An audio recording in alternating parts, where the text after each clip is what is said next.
कहानियों की दुनिया में आपका स्वागत है, जहां हर कहानी देती है एक नई सीख, हर किरदार सिखाता है जिंदगी का मतलब। तो चलिए शुरू करते हैं टू निवा टीवी के साथ। एक छोटा सा गांव था, हरे भरे खेतों और पगडंडियों से घिरा हुआ। गांव के आधे और मेहनती थे।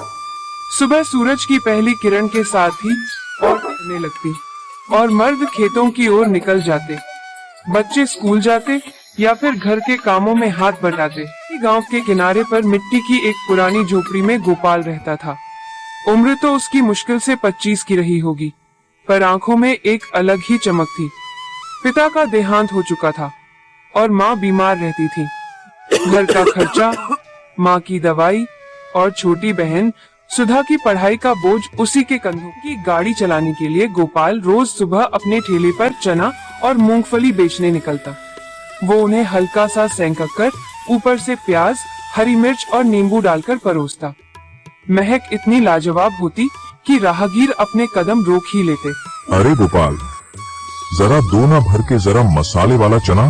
गोपाल हंसते हुए तुरंत बना देता। लो भैया, गर्मा गर्म चना। दिन भर गांव वाले अक्सर उसकी तारीफ करते, अरे गोपाल के चने तो पूरे इलाके में मशहूर हो जाएंगे। लेकिन सच तो यह था कि रोज की कमाई बस 300-400 रुपए होती। उसमें से घर का खर्च, दवाइयाँ और बहन की कॉपी किताबें निकालते ही जेब खाली हो जाती। ऊपर से गांव के सेठ रघुनाथ का कर्ज भी सिर पर था, जो उसने ठेला खरीदने के लिए लिया था। एक दिन दोपहर को जब गोपाल ठेला समेट रहा था, तभी गांव की बुजुर्ग अम्मा जानकी आकर बोली, बेटा, सिर्फ चने बेचकर पेट कैसे भरता होगा? लोग चना खाकर तो थोड़ी देर में फिर भूख महसूस करेंगे। क्यों ना तू इसके साथ कोई नई चीज भी बेचा करे? गोपाल ने सिर खुजाते हुए कहा। अम्मा, नई चीज? पर क्या? अम्मा ने मुस्कुराकर कहा, देख बेटा, तू चाहे तो चने से चना कचौड़ी या चना चाट बना सकता है। त्योहार आने वाला है, लोग भारी चीज खाने से भी नहीं डरेंगे। सोच कर देख, कुछ नया करेगा तो कमाई दोगुनी होगी। गोपाल ने उनकी बात ध्यान से सुनी, मगर हिचकिचाया। अम्मा, इसमें तो ज्यादा मेहनत है, और अगर लोग न खरीदें तो सारा सामान बर्बाद हो जाएगा। अम्मा ने धीरे से उसका कंधा थपथपाया।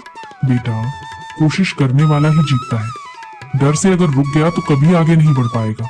उनके शब्द गोपाल के दिल में उतर गए। उसी शाम सेठ रघुनाथ आधम के। गोपाल, 4 महीने हो गए, कब लौटाएगा मेरे पैसे? याद है ना, ठेला मैंने ही दिलवाया था। गोपाल हाथ जोड़कर बोला, सेठ जी, बस थोड़ा और वक्त दे दीजिए। रोज की कमाई से घर का खर्च मुश्किल से निकलता है, लेकिन मैं आपका कर्ज जरूर चुकाऊंगा। सेठ ने ताव में कहा, 1 महीने में पैसे नहीं दिए तो ठेला बेचवा दूंगा, समझा? ये गांव मेरा है, मुझसे बच नहीं सकता। यह कहकर सेठ चला गया। गोपाल का चेहरा उतर गया। वह गहरी सोच में पड़। ऐसे तो कर्ज कभी नहीं उतर पाएगा। उसे वही अम्मा की बात याद आई। कुछ नया कर बेटा। रात भर गोपाल करवटें बदलता रहा। माँ की खांसी, बहन सुधा की पढ़ाई की चिंता और सेठ रघुनाथ का सख्त चेहरा, सब उसकी आंखों के सामने घूम रहा था। अगर ऐसे ही चलता रहा तो कभी कर्ज नहीं उतर पाएगा, उसने मन ही मन कहा। अचानक उसे अम्मा की बात याद आई। कोशिश करने वाला ही जीतता है। उसने ठान लिया कि अब कुछ नया करना ही होगा। अगले दिन सुबह सूरज निकलने से पहले ही गोपाल उठ गया। माँ ने हैरानी से पूछा, अरे इतनी जल्दी क्यों उठ गया बेटा? गोपाल मुस्कुराते हुए बोला, माँ, आज ठेले पर कुछ नया बनाने का इरादा है। देखना, इस बार कमाई दोगुनी होगी। माँ ने दुआ दी। राम जी तेरी मेहनत रंग लाए। वो आटे का घोल तैयार करने लगा। उसमें बेसन, मसाले और चना मिलाकर उसने चना कचौड़ी की तैयारी की। साथ ही कुछ चना चाट का सामान भी रखा। कटी प्याज, टमाटर, हरी मिर्च, नींबू और हरी चटनी। ठेला आज कुछ और ही सजा हुआ था। रंग बिरंगी कटोरियां, मसालों की खुशबू और गर्मा गर्म कचौड़ियों की महक से ठेला चमक उठा। सुबह जब किसान और मजदूर खेत जाने लगे, तो उन्होंने गोपाल के ठेले पर नजर डाली। अरे वाह गोपाल, आज तो ठेले का रूप ही बदल गया है। क्या बना रहा है? गोपाल ने गर्व से कहा, भैया, अब सिर्फ चना नहीं, देखो, चना कचौड़ी और चना चाट भी है। एक बार खाकर तो देखो। पहला ग्राहक बना राम खिलावन काका। उन्होंने एक कौर लिया और तुरंत मुंह बनाकर बोले, अरे बेटा, ये तो बड़ा भारी है। सुबह सुबह कौन इतना तेल मसाले वाला खाएगा? हमें तो तेरे हल्के चने ही भाते थे। बाकी लोग भी हंसते बतियाते बोले, गोपाल, ये सब झंझट छोड़ दे, तेरा पुराना चना ही अच्छा था। किसी ने भी कचौड़ी या चाट लेने में दिलचस्पी नहीं दिखाई। ठेला वहीं का वहीं पड़ा रहा। दिन ढलते ढलते चना चाट भी सूख गया और कचौड़ियाँ ठंडी होकर बेस्वाद हो गईं। सारा सामान बर्बाद हो गया। गोपाल का दिल बैठ गया। उसने ठेला समेटते हुए सोचा, अरे मैं कितना बेवकूफ हूँ। कर्ज चुकाने की जगह तो और नुकसान कर बैठा। अम्मा ने कहा था कोशिश करो, पर मैंने तो सब बिगाड़ दिया। को जब माँ ने पूछा कैसी रही कमाई? तो गोपाल चुप हो गया। उसकी आंखों में आंसू थे। माँ ने सिर पर हाथ रखते हुए कहा, बेटा, हार मत मान। हार तो तभी होती है जब इंसान कोशिश छोड़ देता है।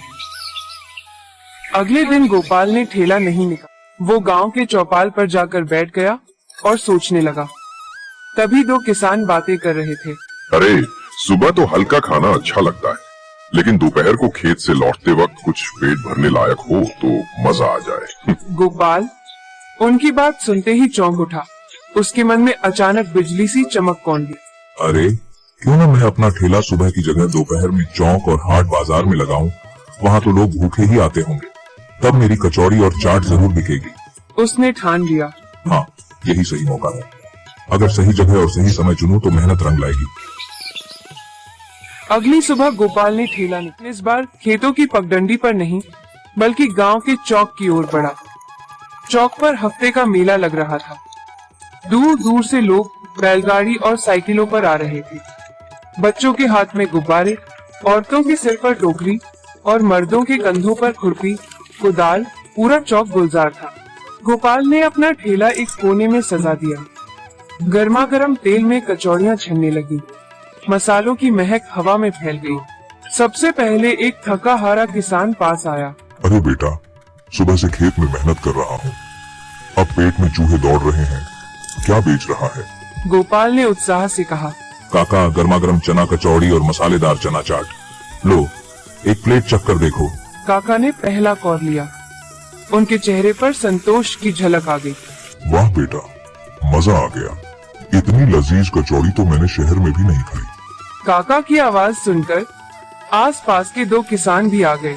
अरे हमें भी दे दो भाई, भूख से हाल बुरा है। गोपाल ने जल्दी जल्दी प्लेट सजाई। ऊपर से हरी धनिया और नींबू निचोड़कर परोसी।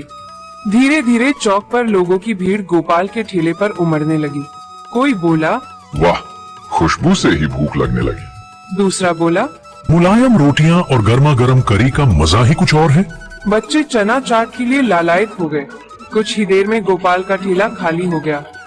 बर्तन चमकने लगे और जेब में नोट खनकने लगे। उस दिन गोपाल ने इतनी कमाई की जितनी पहले 3 दिन मिलाकर भी नहीं होती थी। शाम को घर लौटकर उसने माँ के पैर दबाते हुए कहा, अम्मा, आज तो ठेला पूरी तरह बिक गया।